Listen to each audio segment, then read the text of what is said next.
jangan sampai malwarenya ini atau ransomware-nya ini menular ke tempat atau ke sistem yang lain.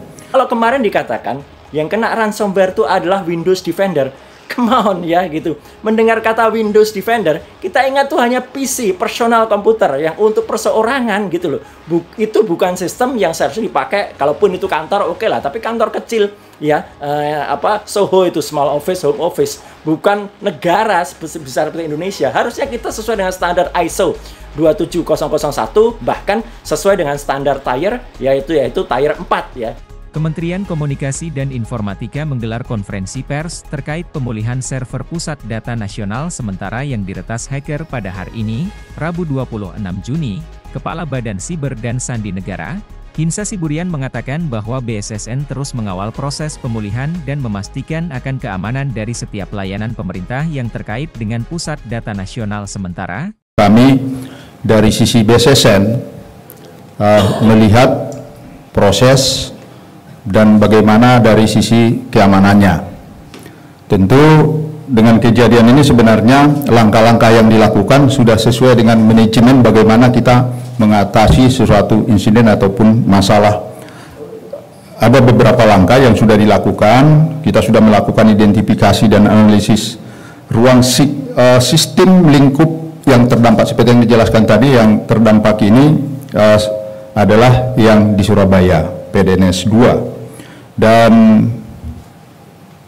Batam sebagai cold site backup, dan yang di Serpong PDNS 1 hasil pengecekan kita sampai saat ini aman. Kemudian kita sudah melakukan tentunya isolasi ya. Tadinya itu terhubung yang 3 seperti yang disampaikan tadi. Kita yakinkan bahwa dalam hal ini Telkom Sigma sudah melakukan langkah-langkah sesuai prosedur. Kalau ada masalah di data center tersebut, sudah diputus antara Surabaya dengan Serpong Jakarta, dan juga demikian juga yang di Batam. Jadi memang kita melihat itu supaya jangan sampai malwarenya ini atau ransomware-nya ini menular ke tempat atau ke sistem yang lain. Kemudian kami melakukan pengumpulan dan preservasi bukti dari sistem elektronik yang terdampak. Kemarin kita sudah sampaikan bahwa terenkripsi data, tapi syukur masih ada upaya dari tim forensik untuk bisa mendapatkan yang menjadi bahan nanti untuk diteliti, untuk bisa mengungkap kira-kira gambarannya bagaimana proses terjadinya serangan ini. Kemudian tentu dari situ nanti kita lakukan terus adalah investigasi. Ini akan kerjasama tentunya dengan Polri ya, untuk bisa memastikan bagaimana prosesnya, dan nanti akan bisa kita lihat hasil forensik ini dengan teman-teman dari Kepolisian Republik Indonesia untuk bisa ditindaklanjuti. Kemudian langkah berikutnya yang dilakukan BSSN adalah melakukan penguatan sistem terhadap data maupun katakanlah PDNS 1 yang ada di Serpong dan di Batam itu kita memperkuat.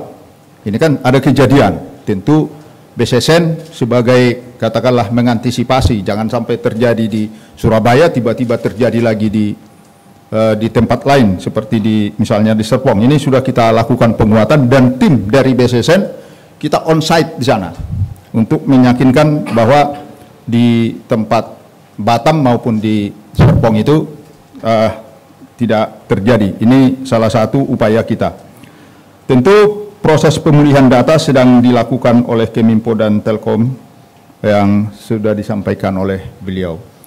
Kira-kira demikian Ibu Bapak yang bisa kami sampaikan perkembangannya, dan tentunya sekali lagi saya juga mengikuti di media ya, banyak pakar-pakar yang sudah menyampaikan. Saya rasa itu sangat membantu juga sekaligus meliterasi masyarakat. Memang kaitannya dengan ruang siber ini kan, adaptasi manusia terhadap ruang siber ini terutama di Indonesia ini kan hitungannya baru puluhan tahun ya. Adaptasi terhadap dunia nyata, darat, laut, dan udara ini kita sudah ribuan tahun sejak nenek moyang kita. Jadi memang literasi perlu kita perkuat dari semua sisi, dari semua siapa saja yang bisa. Dan saya sekali lagi kita berterima kasih kepada pakar-pakar. Saya mengikuti di TV, mereka sudah banyak sekali memberikan pemahaman tentang apa ini serangan ransomware itu. Pakar telematika Roy Suryo memberikan tanggapan atas konferensi pers terkait pemulihan PDSN 2 yang digelar Kominfo. Ya, saat ini saya ingin memberikan tanggapan sekaligus beberapa catatan atas hasil konferensi pers yang diselenggarakan pada hari Rabu sore 26 Juni 2024 tentang lumpuhnya selama sudah dari 5 hari PDNS 2 atau Pusat Data Nasional Sementara yang ada di Surabaya.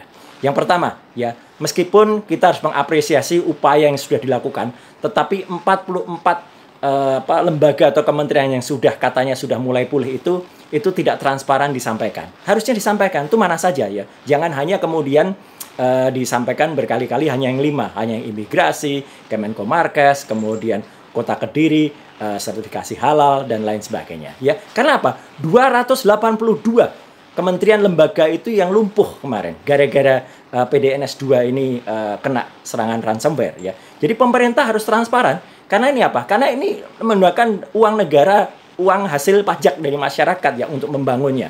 Ya, jadi artinya apa? Kita yang dirugikan bukan hanya dari sisi pelayanan ke masyarakatnya saja, tapi dari sisi finansial, dari sisi negara tidak bisa mengalokasikan dana yang bagus untuk pembangunan sistemnya. Nah, ini juga artinya ini sesuai dengan catatan saya di tulisan kemarin ya, bahwa apa? Pemerintah dalam hal ini adalah aparatnya atau kepolisian, termasuk KPK, harus masuk dan juga menyidik ya, apakah benar sesuai dengan standar spesifikasi yang terjadi. Ya, kenapa? Kalau kemarin dikatakan yang kena ransomware itu adalah Windows Defender. Come on ya gitu. Mendengar kata Windows Defender, kita ingat tuh hanya PC, personal komputer yang untuk perseorangan gitu loh.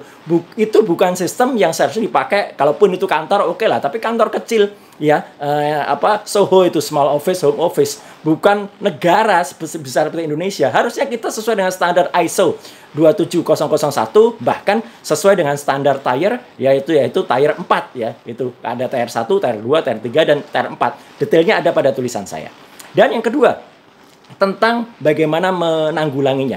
Saya sekaligus di kesempatan ini melakukan kritik keras dan sekaligus ketidakpersetujuan saya terhadap komentar salah seorang yang katanya ahli ya gitu dari kampus ternama di Bandung, inisialnya YDNA, ya, panggilannya Yudit, yang dia konon dia adalah termasuk salah satu perancang di sistem informasi rekapitulasi pemilu ya atau Sirekap. Pantas Sirekap kita kemarin sangat tidak proper ya, sangat tidak bagus ya, ada ditemukan juga JSON script, kemudian suara yang tidak stabil, bahkan datanya juga sempat ditaruh di Alibaba. Karena apa? Yudit ini justru pemerintah sudah benar sikapnya untuk tidak melakukan negosiasi dengan peretas. Yudit ini malah menyarankan agar pemerintah melakukan negosiasi. Waduh, ini menurut saya pikir yang salah ya. Bahkan mungkin dia harus diperiksa. Kenapa dia menyarankan begitu? Uang kita nanti ya 8 juta dolar itu akan hangus, pasti akan hilang. Ya gitu. Bahkan mungkin kita akan diminta lagi. Karena apa? Kita kalau ikut sandera itu, kita kemudian kalau tersandera dengan membayar itu, kita nanti membayarnya harus dengan cryptocurrency, harus dengan Bitcoin. Dan itu sangat berbahaya dan tidak ada jaminan data-data yang kemarin sudah dienkripsi itu akan dikembalikan. Jadi pemerintah sebenarnya sudah benar dalam hal ini untuk tidak melakukan negosiasi dengan para peretas.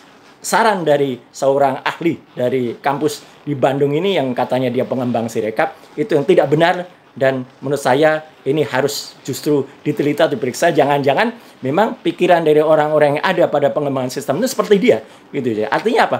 Artinya adalah memang kalau ada apa-apa bayar ke sana. Nah, uang kita kan hilang lagi nanti.